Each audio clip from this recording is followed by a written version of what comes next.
Good afternoon. In a crisis, the last thing anyone should worry about is how they'll make rent or put food on the table.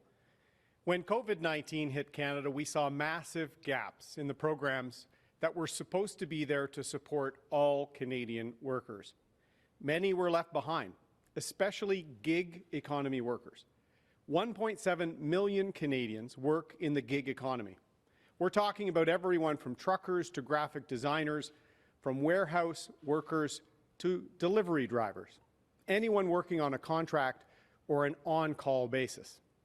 For some, it's their main source of income, and for many others, it helps them make ends meet or save for the future.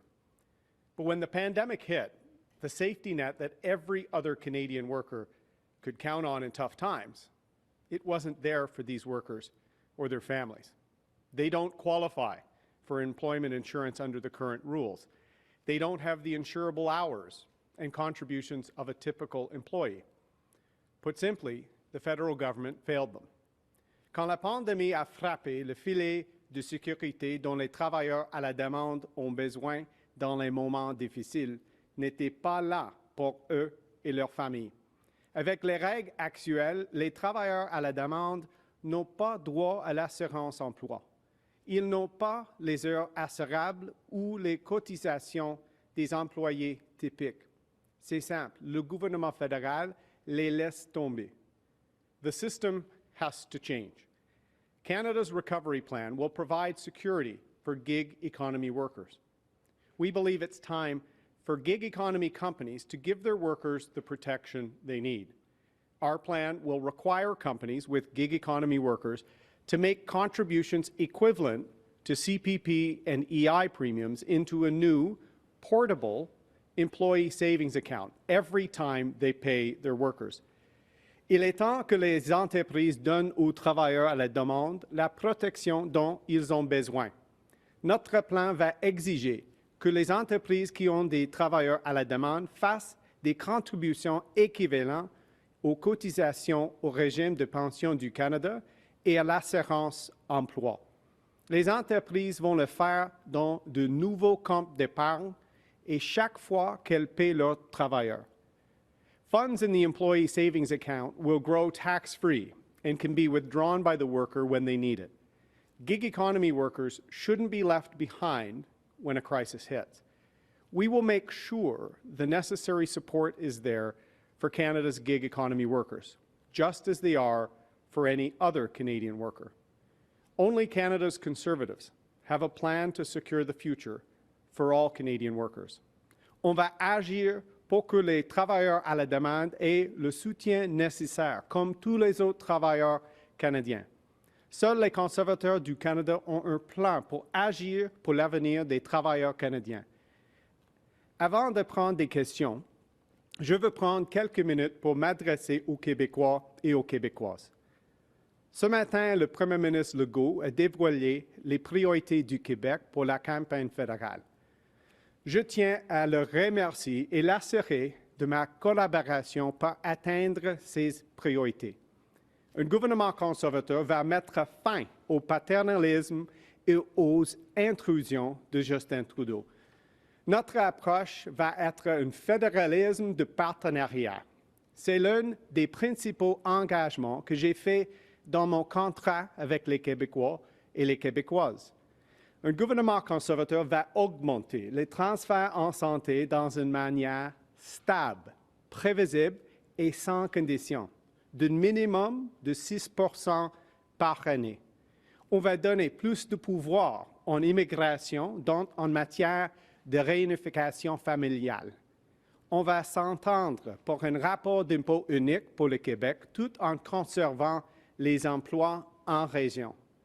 Et comme j'ai dit en septembre dernier, on va travailler ensemble pour faire appliquer la loi 101 aux entreprises à charte fédérale.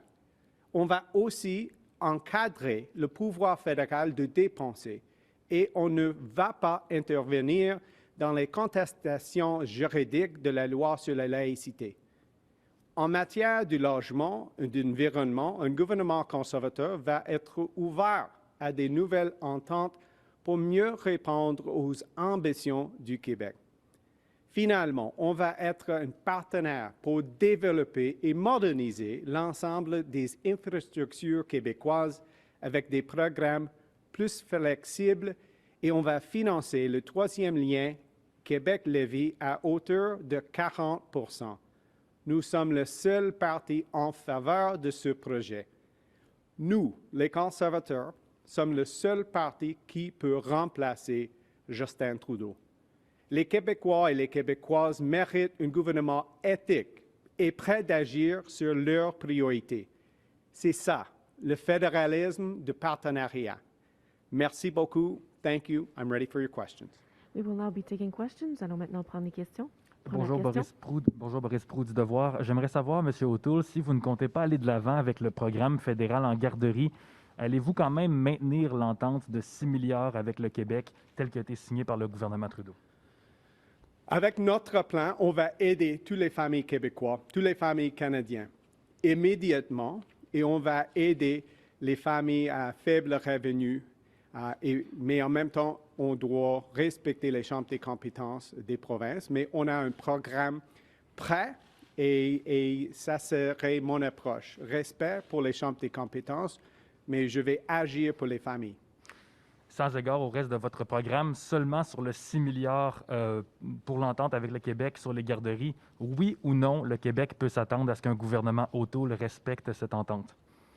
Comme j'ai dit, je vais respecter les chambres des compétences. La garderie au Québec, c'est un programme qui fonctionne très bien il y a 20 ans. Je vais assister les familles québécoises directement, toutes les familles. Et je vais travailler avec la province sur la situation en santé et sur les priorités pour les Québécois et Québécoises. C'est dans notre plateforme, notre plan pour le rétablissement du Canada, et c'est aussi dans mon contrat avec les Québécois et les Québécoises. Prochaine question. Oui, bonjour, Laurence Martin de Radio-Canada. Sur la question des transferts en santé, parce que c'est aussi une demande de M. Legault ce matin, vous vous engagez à augmenter les transferts de 6 % par année. M. Legault a dit c'est très bien, 6 % par année, mais nous, on veut en plus une augmentation en ce moment de 28 milliards là, pour que le fédéral couvre 35 % des dépenses en santé. Est-ce que vous vous engagez aussi, en plus de votre 6 % par année, d'augmenter immédiatement les transferts de 28 milliards de dollars? Comme j'ai dit dans une conversation avec le Premier ministre Legault, je vais avoir une réunion avec tous les premiers ministres dans mes premiers 100 jours comme Premier ministre. Je vais être un partenaire avec toutes les provinces. Et avec les transferts en santé, je vais augmenter les transferts avec un minimum de 6 % minimum, mais sans condition. Et c'est très important de respecter les chambres des compétences. Sur la question de l'immigration maintenant, M. Legault souhaite que la réunification familiale se soit décidée par Québec. Est-ce que oui ou non, vous êtes prêt à laisser ce champ de compétences pour la réunification familiale à Québec? C'est une question très importante. C'est pourquoi c'est un enjeu dans mon contrat avec les Québécois et les Québécoises. Je vais donner plus de pouvoir en immigration, incluant la réunification familiale. Il y a des défis sur le terrain au Québec maintenant, la pénurie des main-d'œuvre, et c'est très important de respecter le français aussi avec notre système d'immigration. Et c'est pourquoi je vais travailler en étroite collaboration, mais je vais donner plus d'autonomie sur l'immigration, incluant la réunification familiale. Next question. Good afternoon. Janice McGregor from CBC News. In the past, Conservatives have derided things like CPP premium increases, EI premium increases as payroll tax hikes that kill jobs, that burden entrepreneurs, that provide a drag on the economy at a time when it needs to grow. Why has your party had such a change of heart on this, and why is it going to add this burden to a section of the economy that hasn't had to carry it up to this point and has provided a lot of growth as a result? Because the Conservative Party is going to stand up for all workers. And this is a new part of our economy. The gig economy didn't exist years ago when EI and other programs were rolled out. And that's why 1.7 million Canadians were missed in a crisis. What we're creating today with the portable employee savings account is protection for those workers. And we will act to make sure that the programs apply and meet the unique needs of the gig economy. We're willing to act to stand up for all workers.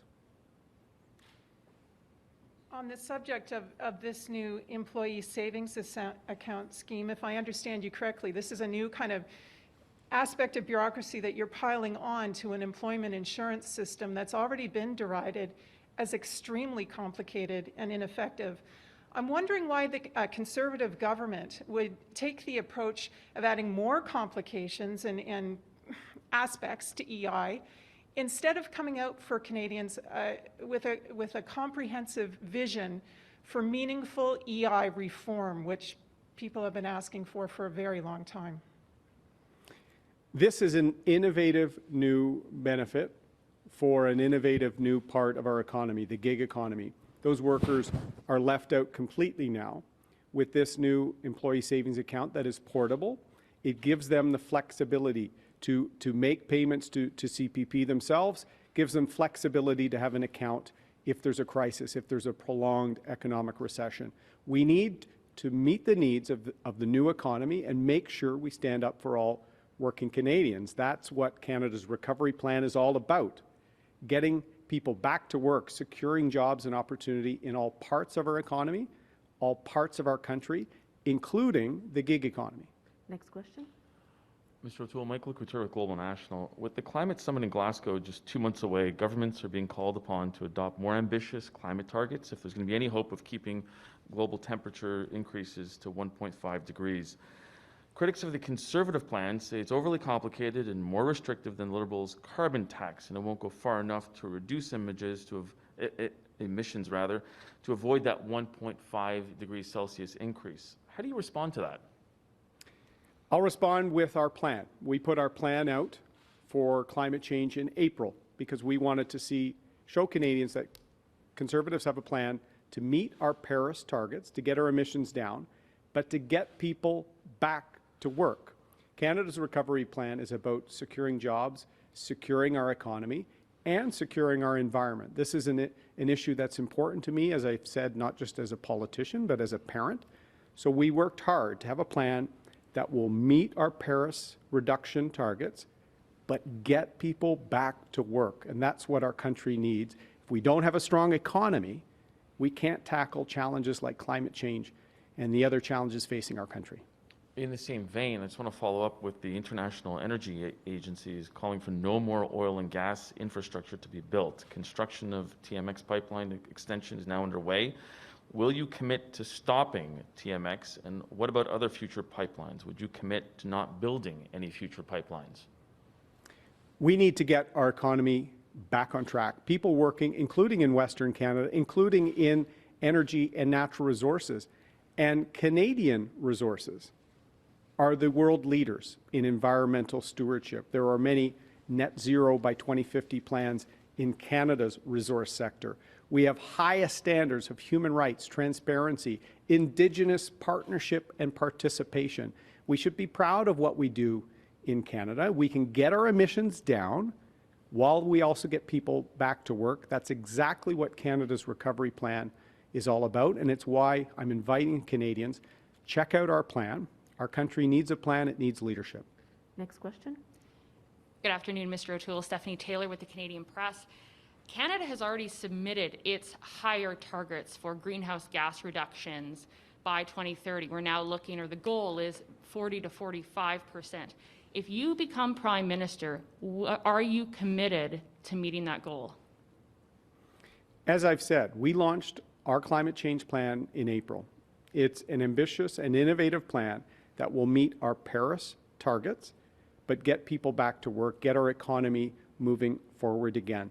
We've been transparent, and we've worked with a leading third party to make sure that people can see our plan to reduce emissions, and we're serious about it.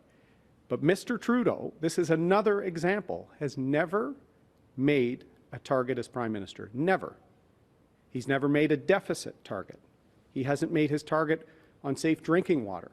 He hasn't lived up to government transparent by default. The sunny ways language of Mr. Trudeau, people have seen after 6 years. They're let down time after time after time. We have a plan. We can tackle climate change and get the country back to work, and that's exactly what we will do. I would like you to clarify first, Mr. O'Toole. Your plan says 30%. That is our existing Paris target. But the way the Paris Agreement works is every 5 years or so, we're supposed to ramp up that ambition.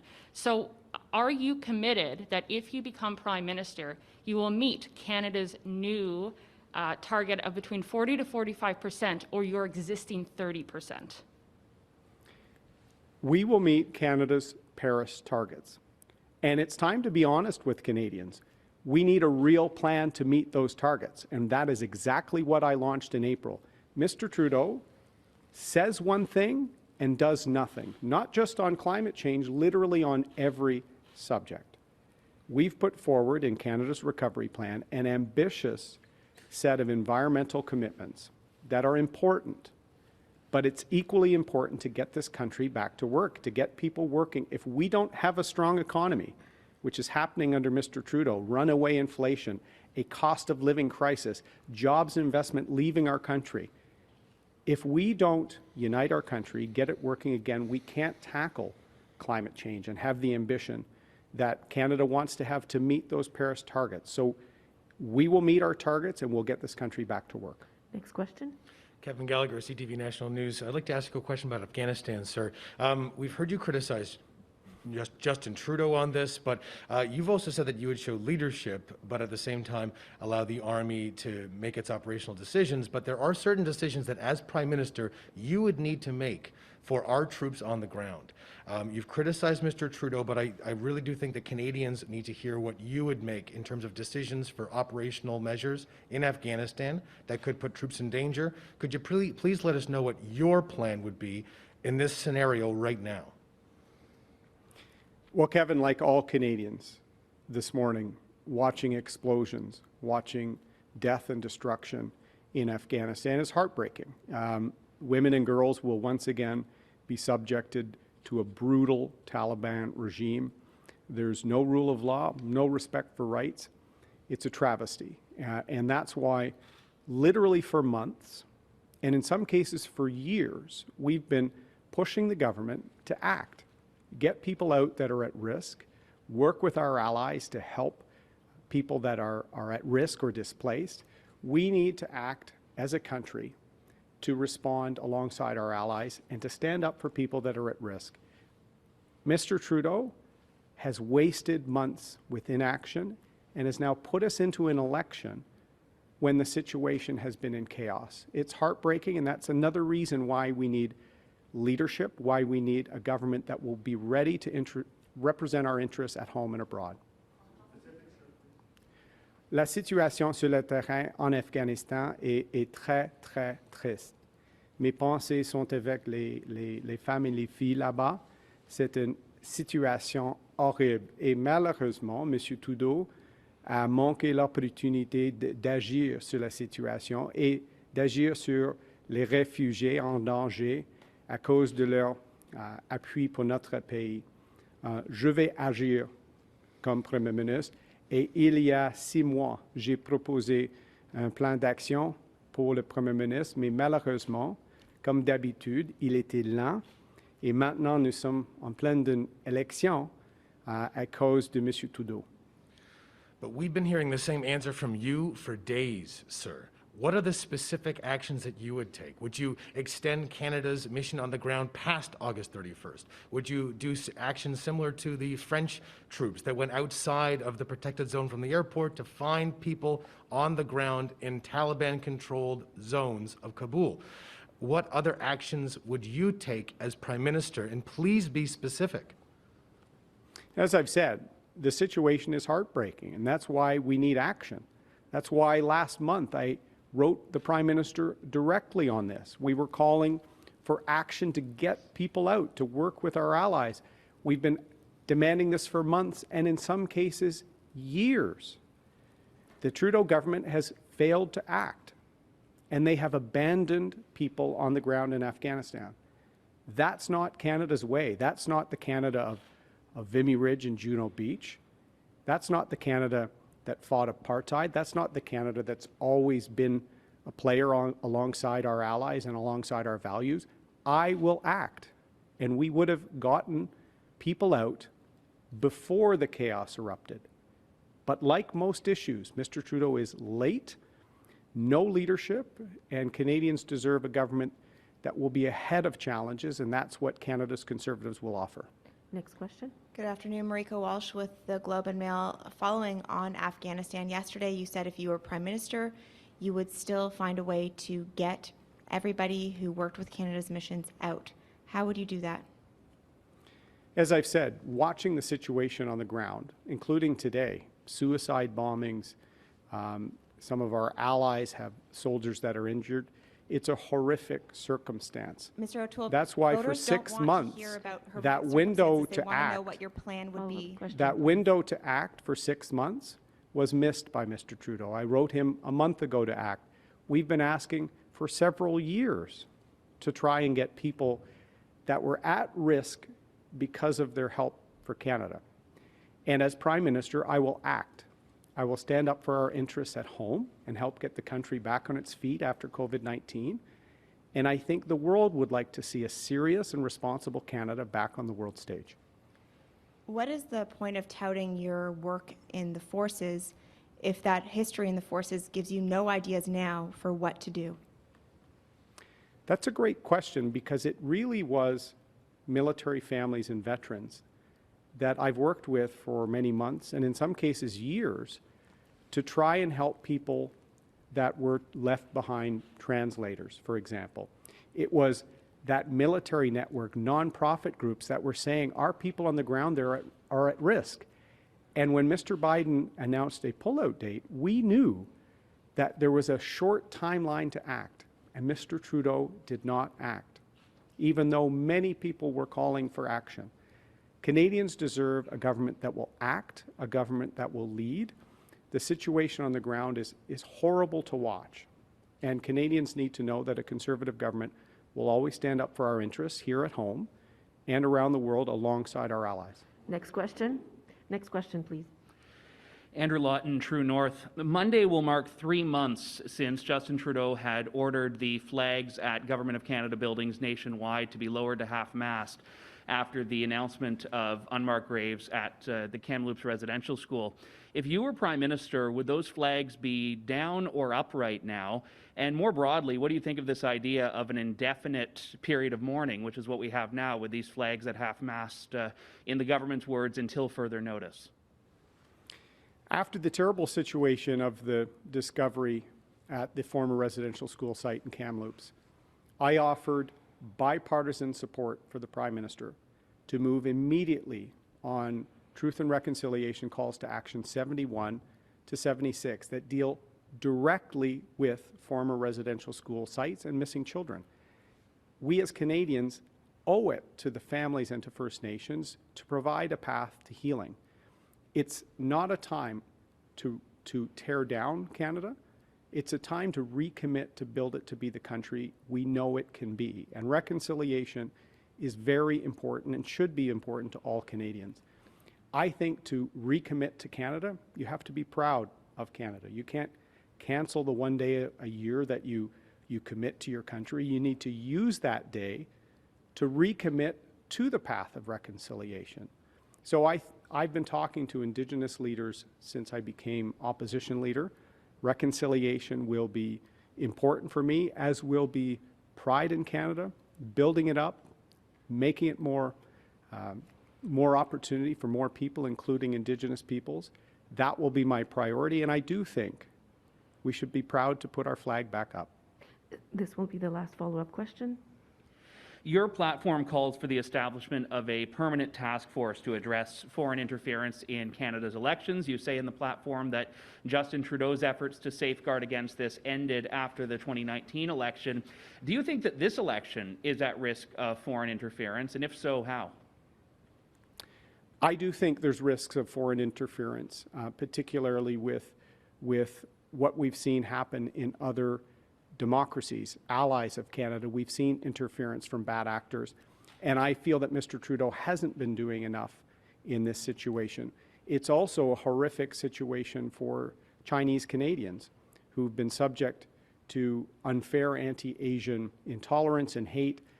They also have the challenge of being observed and being tracked by agents of the Communist Party of China. So we need to be serious and protect our institutions, protect our democracy. And this is another thing that I think Mr. Trudeau has not taken seriously, yet he launched a pandemic election when there's fires in BC, the Delta variant, the situation in Afghanistan.